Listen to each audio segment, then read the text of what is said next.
Conheça para crer, creia para viver. Este é um tema que representa bem a mensagem do Evangelho de João, quarto Evangelho, quarto livro do Novo Testamento. Temos meditado neste livro através deste prisma, deste tema, conheça para crer, creia para viver. E vamos continuar a nossa caminhada neste Evangelho, meditando e recebendo a mensagem de Deus desta porção da palavra. Hoje vamos focar no capítulo 8, versos de 1 a 30. O Evangelho de João foi escrito com um propósito muito claro, e ele nos revela esse propósito mais ao final, lá no capítulo 20, versos 30 e 31, dizem: Jesus realizou na presença dos seus discípulos muitos outros sinais miraculosos, que não estão registrados neste livro, mas estes foram escritos para que vocês creiam que Jesus é o Cristo, o Filho de Deus, e crendo, tenham vida em seu nome.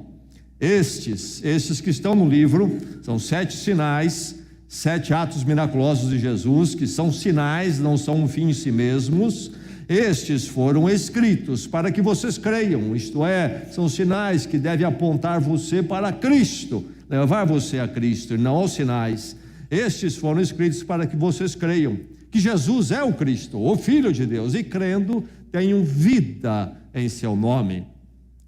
Segundo João e segundo a palavra de Deus, quem não encontrou Deus em Cristo, ainda não encontrou vida somente em Jesus Cristo. Você já encontrou? Então, conheça para crer, creia para viver.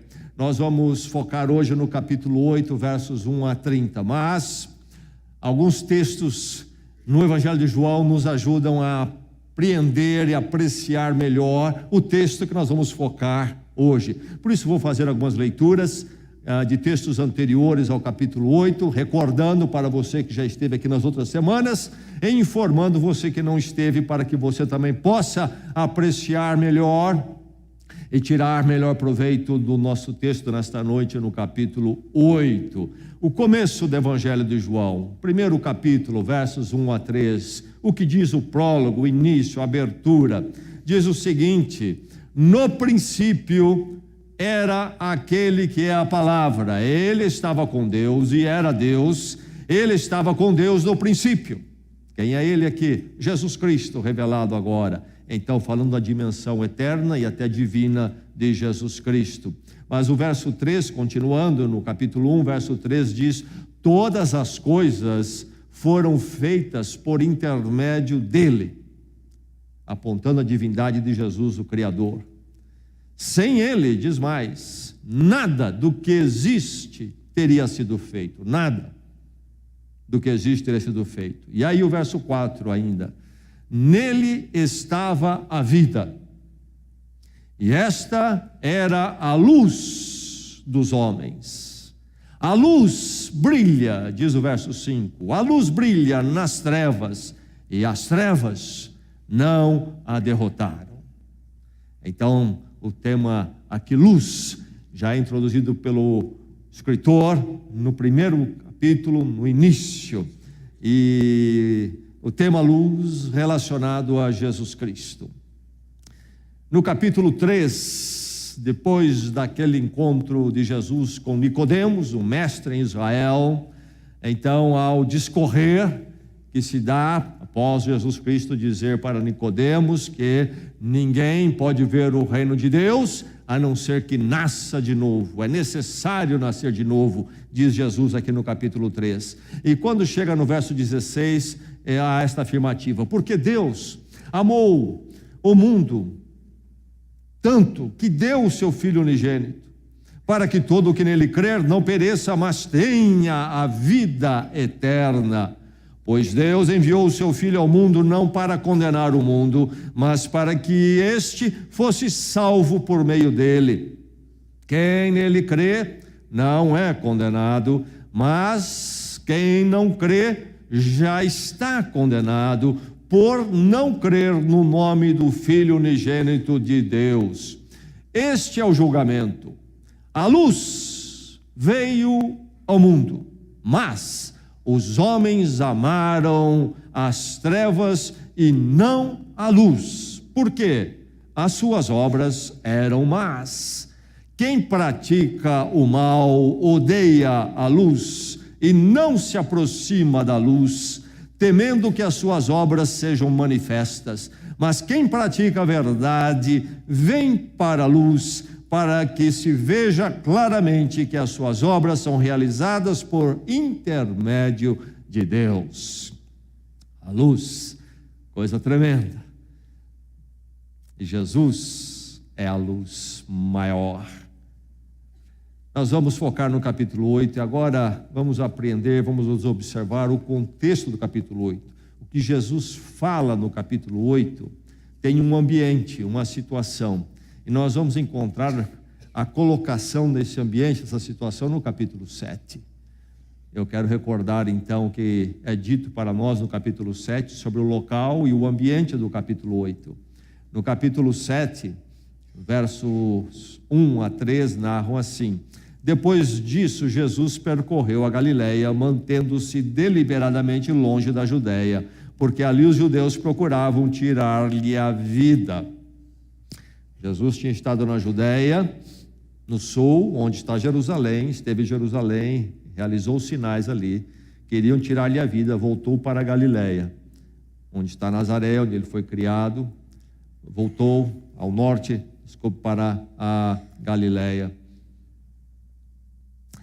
Verso 2 diz: Mas ao se aproximar a festa judaica das cabanas, os irmãos de Jesus lhe disseram: Você deve sair daqui e ir para a Judeia, Jerusalém, para que os seus discípulos possam ver as obras que você faz.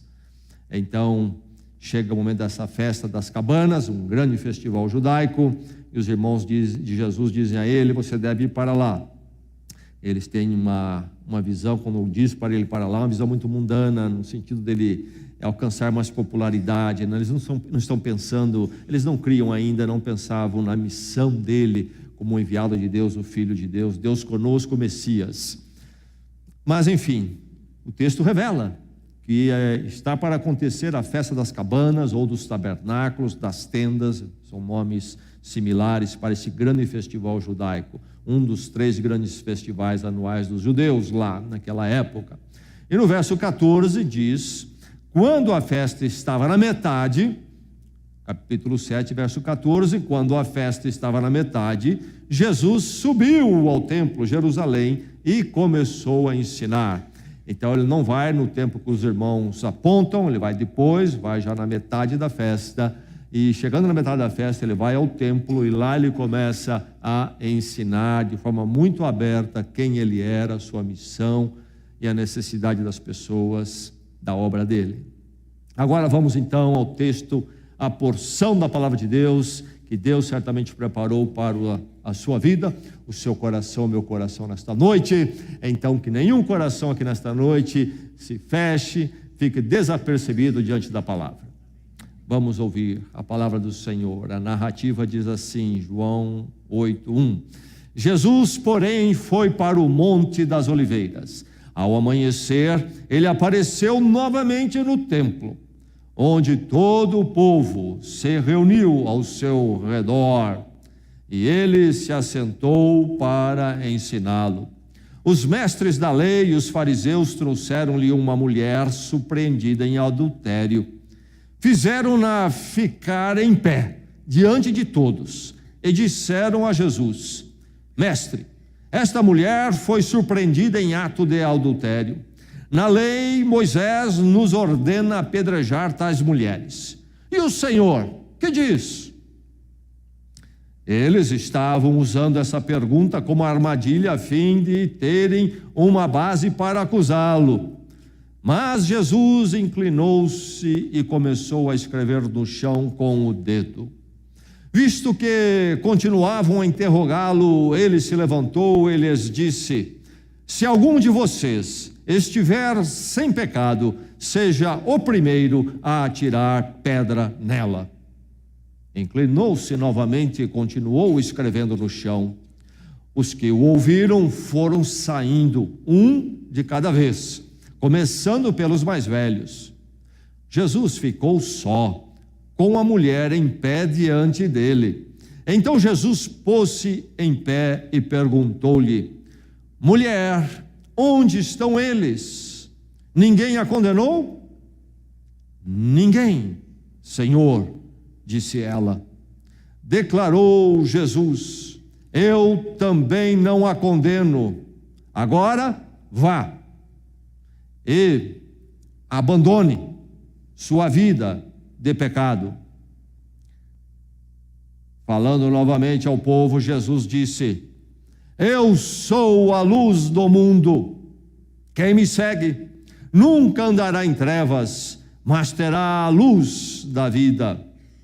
Os fariseus lhe disseram: você está testemunhando a respeito de si próprio, o seu testemunho não é válido. Respondeu Jesus: ainda que eu mesmo testemunhe em meu favor, o meu testemunho é válido, pois sei de onde vim e para onde vou, mas vocês não sabem de onde vim, nem para onde vou. Vocês julgam por padrões humanos. Eu não julgo ninguém. Mesmo que eu julgue, as minhas decisões são verdadeiras, porque não estou sozinho. Eu estou com o Pai que me enviou. Na lei de vocês está escrito que o testemunho de 2 homens é válido.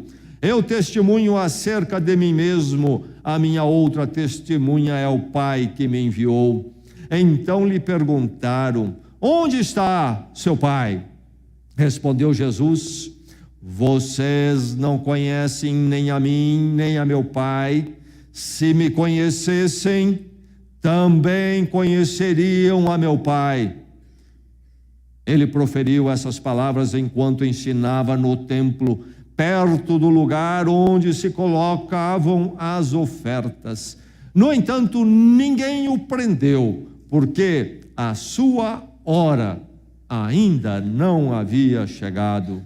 Mais uma vez Jesus lhes disse: eu vou embora, e vocês procurarão por mim e morrerão em seus pecados. Para onde vou, vocês não podem ir. Isso levou os judeus a perguntarem: será que ele irá matar-se? Será por isso que ele diz: para onde vou, vocês não podem ir? Mas ele continuou: vocês são daqui de baixo, eu lá de cima. Vocês são deste mundo, eu não sou deste mundo. Eu lhes disse que vocês morrerão em seus pecados, se vocês não crerem que eu sou. De fato, morrerão em seus pecados. Quem é você? Perguntaram eles. Exatamente o que tenho dito o tempo todo, respondeu Jesus. Tenho muitas outras coisas para dizer e julgar a respeito de vocês, pois aquele que me enviou merece confiança, e digo ao mundo aquilo que dele ouvi. Eles não entenderam que lhes estava falando a respeito do Pai. Então Jesus disse: quando vocês levantarem o Filho do Homem, saberão que eu sou, e que nada faço de mim mesmo, mas falo exatamente o que o Pai me ensinou. Aquele que me enviou está comigo. Ele não me deixou sozinho, pois sempre faço o que lhe agrada. Tendo dito estas coisas, muitos creram nele. O brado de Jesus foi no meio do templo: eu sou a luz do mundo. Quem me segue nunca andará em trevas, mas terá a luz da vida. E o texto vai terminar dizendo: tendo dito essas coisas, muitos creram nele, muitos. A luz é essencial para a vida humana. para a existência humana. A luz que recebemos do sol é fundamental. E depois, então, além de ser fundamental para a própria biologia, é fundamental para outras razões e questões da vida. O ser humano precisa de luz. Por isso, na ausência da luz do sol, quando a noite desce, o ser humano tem problemas e assim ele buscou soluções. Por muito tempo queimou-se óleo, madeira para prover a necessidade diante da escuridão da noite. Mais tarde, outros elementos para a luz artificial surgiram, mas madeira e óleo foram a forma, a energia para dar a luz que chamamos de artificial, que não é a luz do sol. Isto foi assim até aquele dia maravilhoso, 22 de outubro de 1879. Aquele homem chamado Thomas Edison, depois de muitas tentativas, finalmente, naquele dia ele conseguiu que uma lâmpada brilhasse por 13 horas e meia. Foi o tempo de vida daquela primeira lâmpada. Mas dali surgiu algo que alterou o mundo, alterou as nossas vidas. Já imaginou viver sem a luz elétrica? Quando falta por uma hora, nós ficamos perdidos, irritados, não sabemos o que fazer. A luz, sim, a energia elétrica, mas então produto a luz que brilha. E com a chegada da luz artificial elétrica, nós esquecemos bastante sobre o desafio das trevas. E nós pensamos que ela nunca nos incomoda, até não nos preocupamos muito com ela. As trevas não são um problema para nós. Temos a luz. A luz podemos acender a qualquer momento e ela pode brilhar diante de nós. Mas este é um sentimento um pouco falso, porque as trevas continuam aí, e a luz elétrica, como eu já disse, pode faltar, tem faltado algumas vezes, e um dia ainda pode faltar definitivamente, e voltaremos a reconhecer o grande desafio que são as trevas quando o sol vai embora e a noite desce. Mas aí está a luz elétrica, que alterou a nossa forma de viver, para melhor em muito sentido, para pior em outro sentido.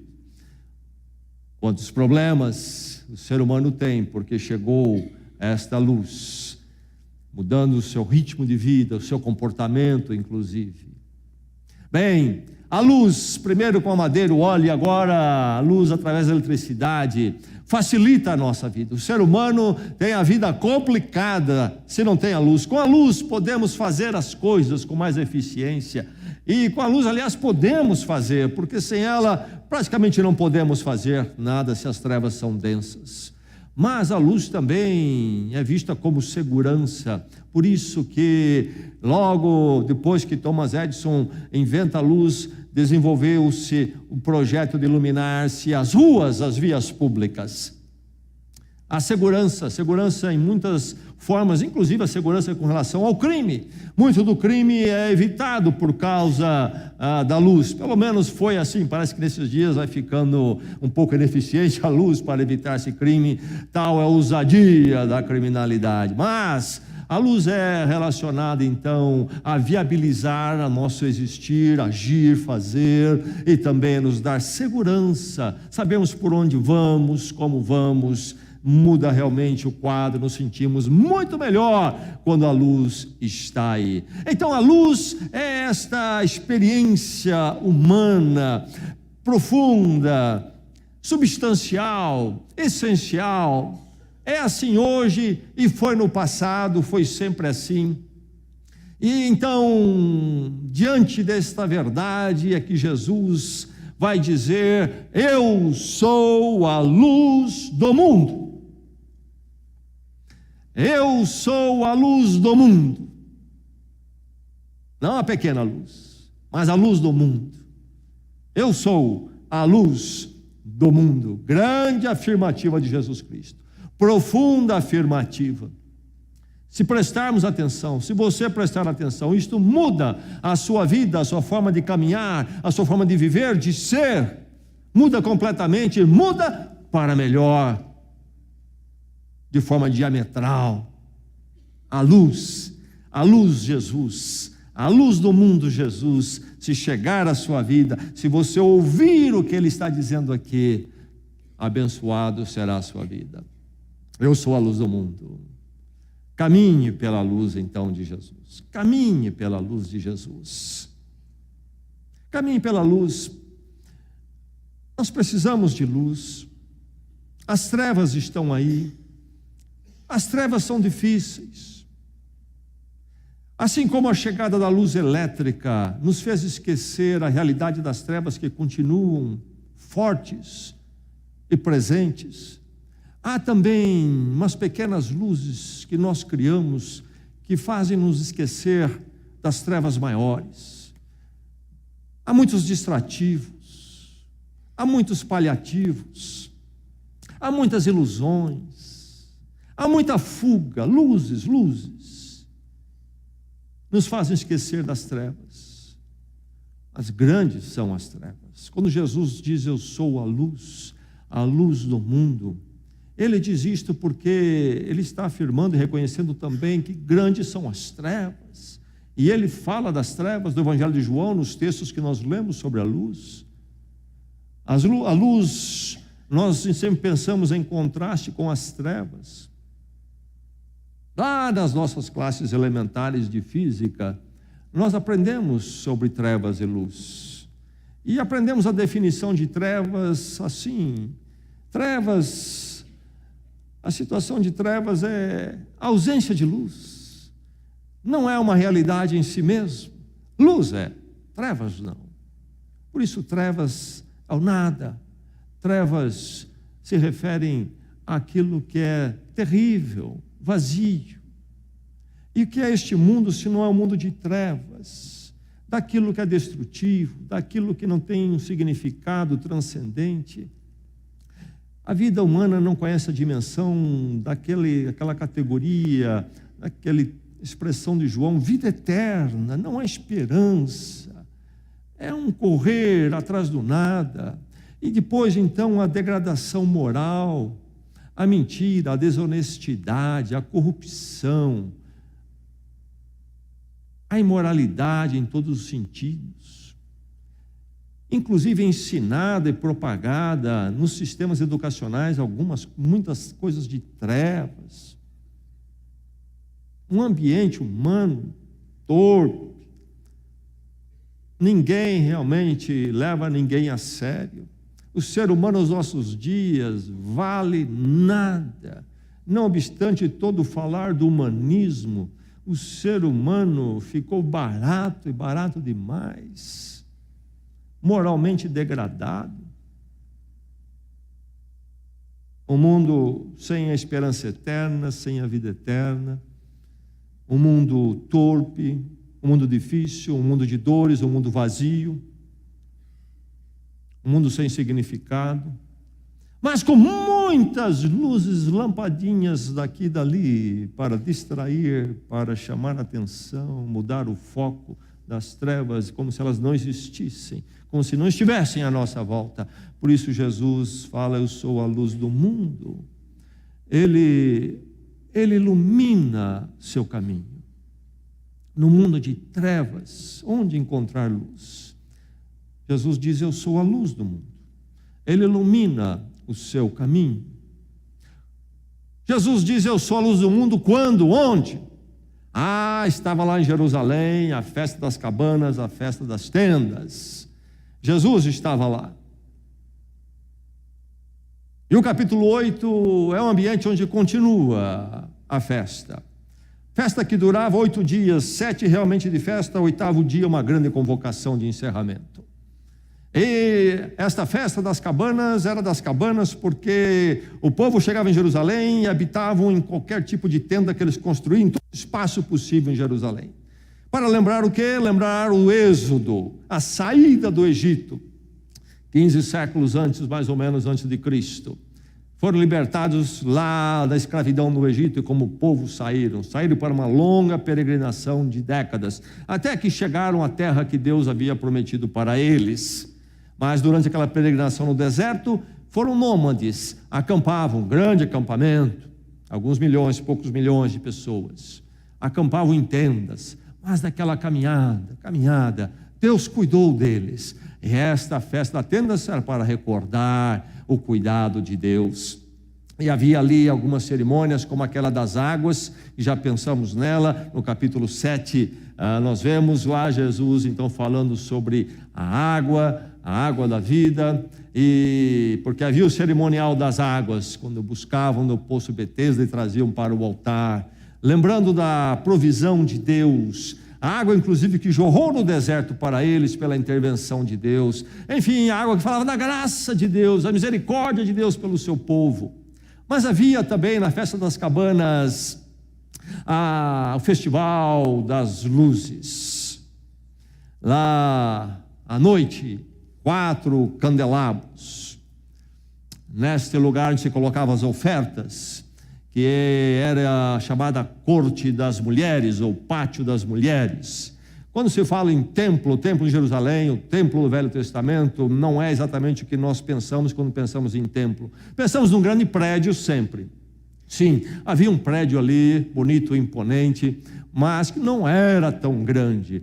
Templo para os judeus era não somente este prédio, mas todo um pátio enorme, uma plataforma em cima de uma montanha, como está até hoje lá em Jerusalém, se você visitar.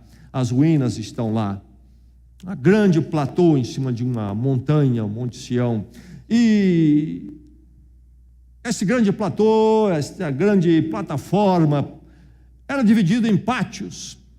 Primeiro havia ali o pátio dos gentios, então quem não era judeu podia adentrar. Depois das mulheres, as mulheres judias. Depois o pátio dos homens judeus. E depois, mais no centro, o pátio dos sacerdotes, só eles entravam ali. E no meio, então, o prédio, o templo, realmente. Tudo isto era templo para os judeus. E lá no pátio das mulheres estava o lugar das ofertas. 13 gasofiláceos para diversos fins de sustento do templo.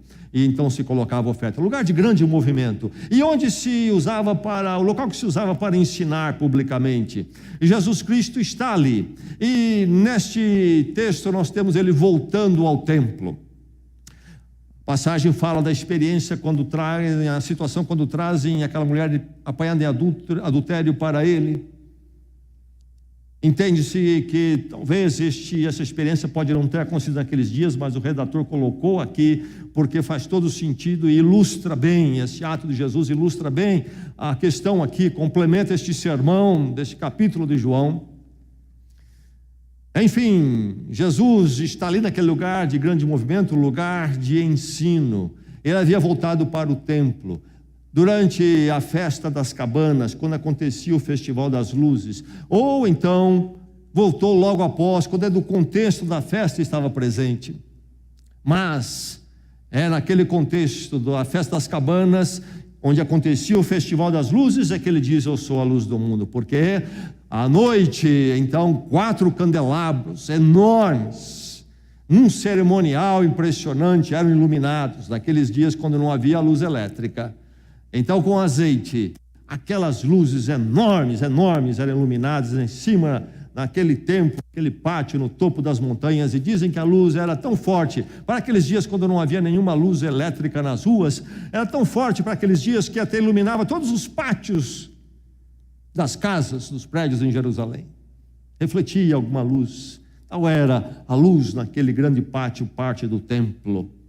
E então, lá estava o festival das luzes. E quando acendiam, os homens judeus dançavam a noite toda cantando salmos. Salmos que falavam da luz de Deus. Lembrando a caminhada no deserto, assim como a festa das cabanas, porque quando caminharam pelo deserto, diz lá, Êxodo capítulo 13, que eles foram guiados por Deus. De que forma? De dia uma coluna de fumaça e à noite uma coluna de fogo. Deus era a direção deles. Onde está o mapa? Onde está o mapa? Onde está o GPS? Temos melhor que o GPS. A coluna de fogo, a presença de Deus nos guiando no horizonte. Então o Festival das Luzes era a graça de Deus, a presença graciosa de Deus, que orientava o povo e orientou através dos séculos. Luz, então, se relacionando a Deus como gracioso e misericordioso. Os Messias, então, os rabinos, passaram a falar do Messias que viria como a luz, como a luz. Conhecemos o Salmo 27, que diz: o Senhor é a minha luz e a minha salvação, de quem terei medo? O Senhor é o meu forte refúgio, de quem terei medo?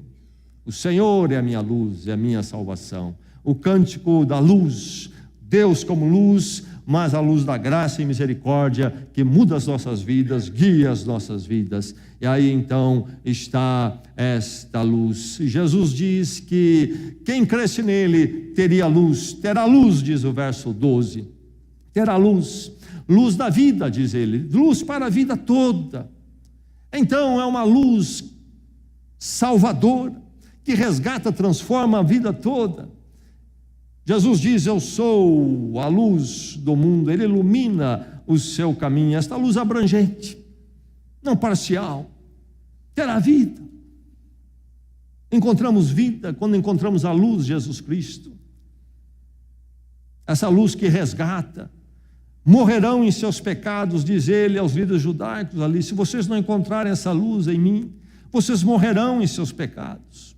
Mas Jesus é a luz que ilumina o caminho, nos tira das trevas, da culpa das trevas, e não habitamos mais na condenação dos pecados. Aquela mulher foi trazida a Jesus Cristo porque foi apanhada em adultério. E querem colocar Jesus numa situação complicada com uma pergunta mal intencionada. Mas Jesus faz o que ali? Aponta perdão de Deus, possibilidade de perdão de Deus.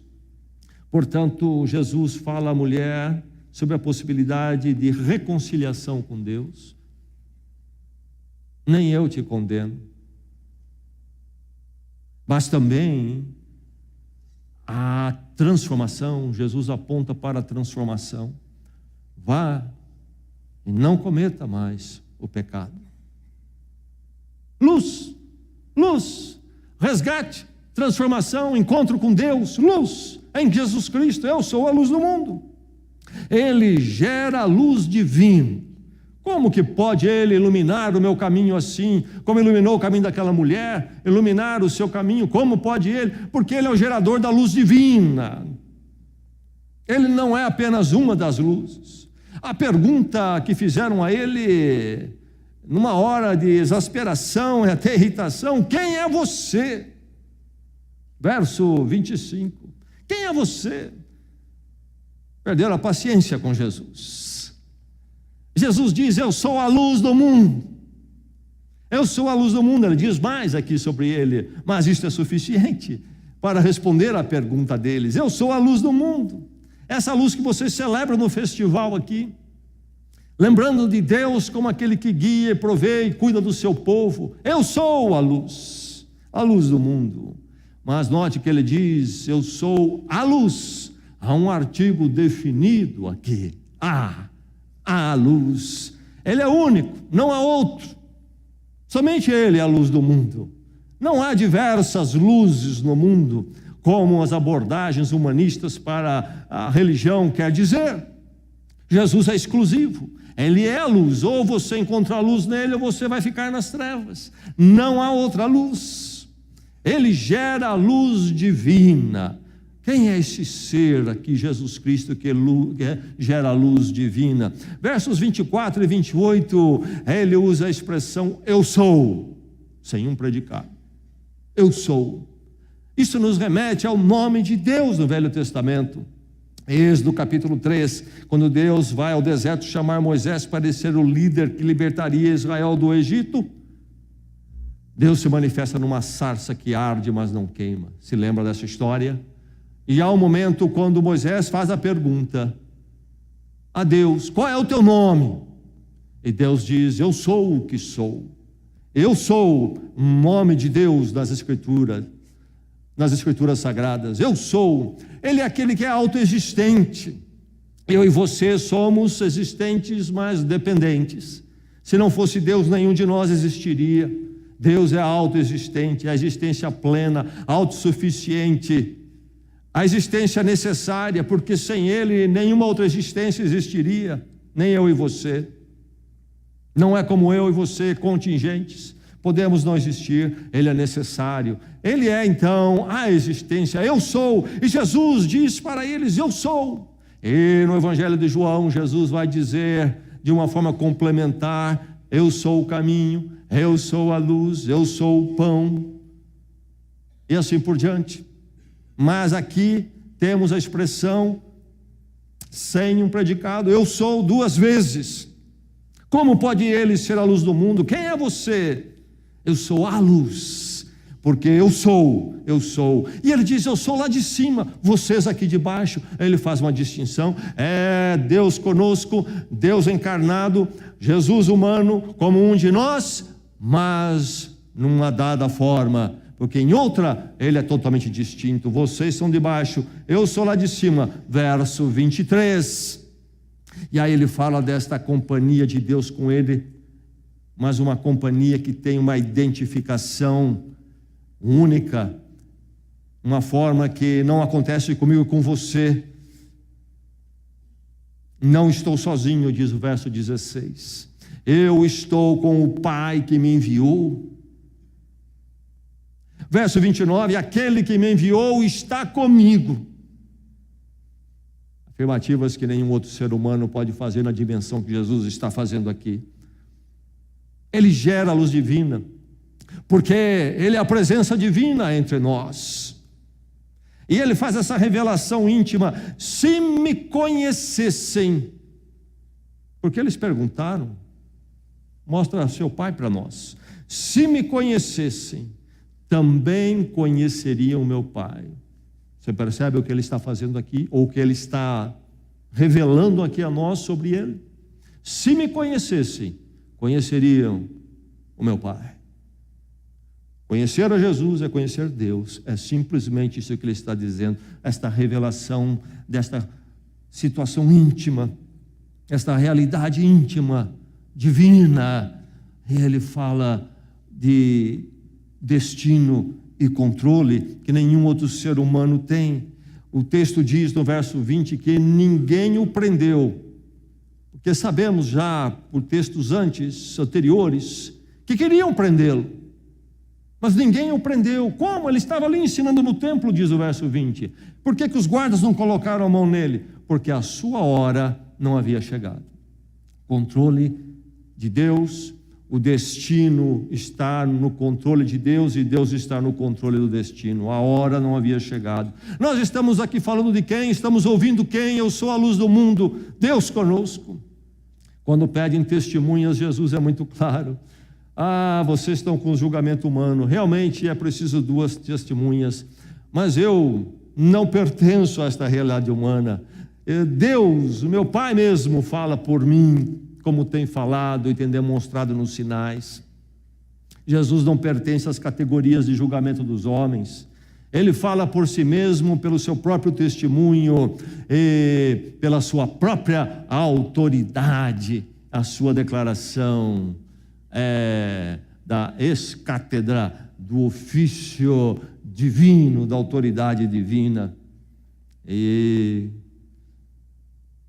esta luz divina, gerada em Jesus Cristo, porque Ele é a presença de Deus, tem o poder para perdoar e transformar. Quem pode perdoar?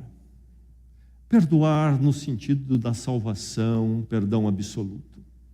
Podemos perdoar uns aos outros parcialmente, em atos isolados, mas o perdão que eu e você precisamos, estando nas trevas dos nossos erros, caminhos longe de Deus, da nossa culpa, e são tantas, e é uma história, e é um universo de problemas. Quem pode cobrir tudo isso? Quem pode dizer para um de nós: você está plenamente perdoado?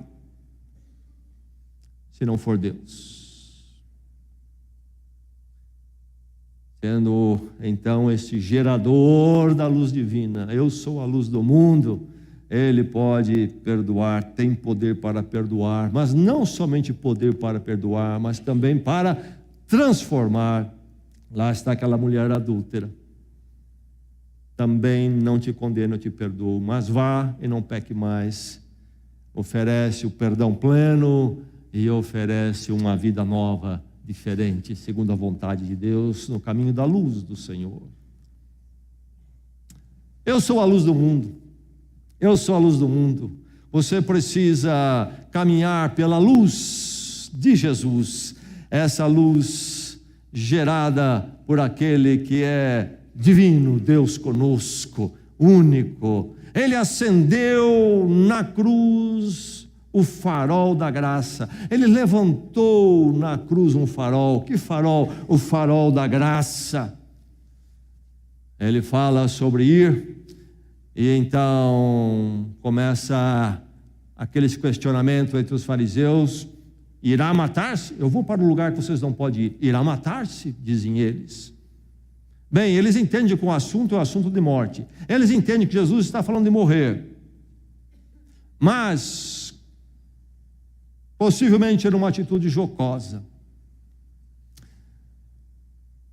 Eles dizem: realmente, para onde você vai, não vamos poder segui-lo. Pensando no lugar reservado no Hades, o lugar dos mortos, segundo o entendimento do judaico, então, de mais densas trevas, reservado para aqueles que cometiam o suicídio. Realmente nós não podemos seguir você até lá, porque nós não pertencemos a esse nível do suicídio que você está falando aí. Sabem que ele está falando de morte, mas caminham pelo caminho jocoso e não prestando atenção no que ele está falando. Mas Jesus diz de forma muito clara no verso 28: quando vocês levantarem o filho. No Evangelho de João, essa expressão sobre de ser levantado, levantar o filho do homem, falando da crucificação. Lá no capítulo 3, é lembrado aquela figura da serpente que Moisés levantou também no deserto. Serpente de bronze. E Jesus disse que ele também seria levantado da mesma forma. Aquela serpente servia como uma expressão para a cura das pessoas. Agora Jesus é quem vai levantar para a verdadeira cura, a cura eterna. Serei levantado. Jesus foi levantado na cruz. Ele é a luz do mundo porque ali ele colocou um farol de graça. E ele diz: é preciso crer em mim, senão vocês vão perecer nos seus pecados. Vocês precisam de mim, a luz que perdoa, a luz que resgata e a luz que mostra um novo dia, o caminho da vida eterna, o caminho com Deus. Traz significado, paz, perdão à sua vida. Traz uma direção eterna, traz a esperança eterna. Você sabe como viver, você sabe como não viver aquilo que não é recomendável. Em mim você encontra a direção, encontra Deus, encontra a luz. Pela graça, Ele morreu ali a nossa morte. Todas as trevas que nos dominaram, nos levaram a tudo que não convém, caiu sobre Ele ali naquela cruz. A graça de Deus tomou sobre Ele a nossa pena e condenação, para que pudéssemos encontrar a luz do perdão, encontrarmos a luz da reconciliação com Deus, encontrar a luz, um novo caminho. Jesus acendeu na cruz, levantou na cruz um farol de graça, que não encontramos em nenhum outro lugar. Nós temos um sacrifício perfeito, feito pelos nossos pecados e culpa, que então nos possibilita andar com Deus novamente e andar eternamente. Ou então não há outro. E haveremos de ficar nos nossos esforços, quem sabe moralistas, religiosos, e nunca chegar a lugar nenhum. Jesus é este farol de graça levantado na cruz. Esse farol de graça que propicia o meio para o perdão. Lá está a mulher adúltera. Como pode ela ser perdoada? Como pode aquela mulher ser perdoada? Quantas orações teria que ela repetir? Quantas vezes teria que ela ir à igreja para compensar aquilo lá? Quem pode determinar o peso disto e estabelecer? Quantas esmolas teria que se dar para se compensar um adultério? Mas esse é um ato só. Qual ser humano tem apenas uma culpa em um ato condenável na sua história? Ah, se não é a graça e o perdão, se não é o farol de graça levantado na cruz, não há outro caminho. Mas por que foi levantado? Porque Jesus é esse farol. Ele então propicia o meio para o perdão. Nem eu te condeno, mas também na cruz ele propicia, naquele farol de graça, o poder, o meio de transformação. Vá e abandone a sua vida de pecado. Ele acendeu na cruz o farol da graça. Jesus disse: eu sou a luz do mundo. Caminhe pela luz, Jesus. Ele o chama para seguir o brilho da luz dele. Ele diz: eu sou a luz do mundo. Ele está falando aos fariseus, líderes judaicos, que tinham um entendimento muito estreito do seu Deus e da graça dele. Ah, é para nós somos o povo escolhido.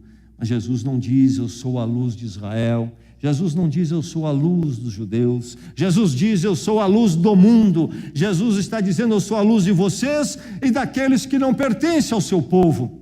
Eu sou a luz de vocês aqui hoje em Jerusalém, e sou a luz para aqueles que vão se reunir no século 21 lá em Bragança Paulista. Louvado seja o Senhor por isto. Eu sou a luz do mundo. O Senhor é a luz para você. Mas há uma condição. Quem me segue, diz ele no verso 12, quem me segue tem a luz da vida. É preciso segui-lo. Sem segui-lo não há essa luz na sua vida. Você tem essa luz, você o segue. E a força do verbo aqui no particípio tem a ideia de seguir continuamente, seguindo continuamente. Não é um dia, é uma vida transformada para segui-lo sempre. Através da cruz, a meia volta, as costas para as trevas, nunca mais. Perdoado pelo aquilo que eu já fiz quando andei lá, mas agora não mais. Cristo morreu a minha morte, morri com ele, no farol da cruz, farol da graça. E ali Deus me perdoou, me transformou, e agora eu sigo sempre. Jesus, ele é a minha luz, Deus conosco. Ah, essa garantia que ninguém dá, só ele. Aquele que me segue poderá ter talvez a luz. Aquele que me segue, quem sabe vai chegar à luz. Não! Aquele que me segue terá a luz. Louvado seja o Senhor por isto.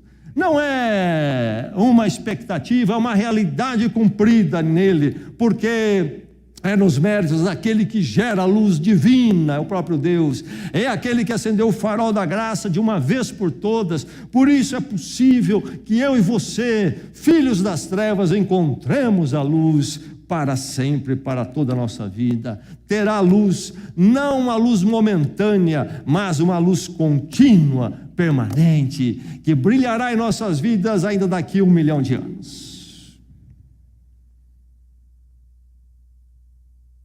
Mas há um julgamento. Aqui nesse texto há uma conversa sobre o julgamento. Há um momento que Jesus disse para eles: eu não julgo, vocês julgam. Ele está falando que ele não julga como eles estavam julgando. Não julgo ninguém. Ele está falando daquele julgamento farisaico, falando de uma perfeição humana que eles teriam, que guardamos a lei e estamos julgando aqueles que não têm essa perfeição. Jesus diz: não, eu não julgo, não desse jeito, não é essa a minha função, não é assim que eu faço. Mas ele tem um outro julgamento, tem sim. Tenho muito a julgar, diz ele depois. Se no verso 15 ele diz: não julgo ninguém, isto é, do modo de vocês. Depois ele diz no verso 26, tenho muito a julgar. É verdade que ele o chama para seguir o brilho dele. Mas é preciso seguir. É preciso seguir. Encontrar com ele, dar a meia volta e segui-lo. Encontrar com ele na cruz. Encontrar o perdão, reconciliação com Deus. Vá e não peque mais. Uma nova vida seguindo a Jesus. Porque se assim não é, você coloca o julgamento de Deus sobre você. É o que ele diz para eles 2 vezes, para aqueles líderes: vocês morrerão em seus pecados. Por que Jesus está dizendo isso para eles? Porque eles não creem nele. Ali está Jesus oferecendo o farol de graça, a cruz, o perdão, o encontro com Deus. Eu sou a luz do mundo que chega a vocês. E eles dizem: não, não queremos essa luz, não queremos esse perdão, não queremos esse encontro com Deus, não queremos andar por esse caminho, o caminho dessa luz, não queremos segui-lo. Morrerão em seus pecados. Nos nossos dias, a popularidade é um Jesus que não fala em condenação, mas a verdade é que o convite de Deus, o farol da cruz que brilha, chamando: venham para o perdão e a transformação. Uma vez rejeitados, sobra apenas a vida nas trevas e de condenação. Alguns questionam Deus enviar pessoas para o inferno. Deixe-me dizer o seguinte: ninguém vai estar no inferno contra a sua vontade. Todos que vão estar no inferno estarão lá porque quiseram ir para lá. Você segue o Senhor? Você segue? Ele o chama para seguir o brilho dele. Eu sou a luz do mundo. Mas isto, mais uma vez, traz à tona um aspecto de Jesus crucial. Jesus é sempre um divisor. Conclui a nossa leitura no verso 30 dizendo que muitos creram nele. Maravilhoso pensar que muitos creram, mas é triste pensar que aqui não diz todos creram nele. E até hoje é assim. E nesta noite aqui vai acontecer isto. Muitos crerão, outros não. Ele o chama para seguir o brilho dele. Você vai seguir? Ele disse para a mulher: nem eu te condeno, vá e abandone a sua vida de pecado. Fica uma pergunta: será que ela atendeu, ouviu?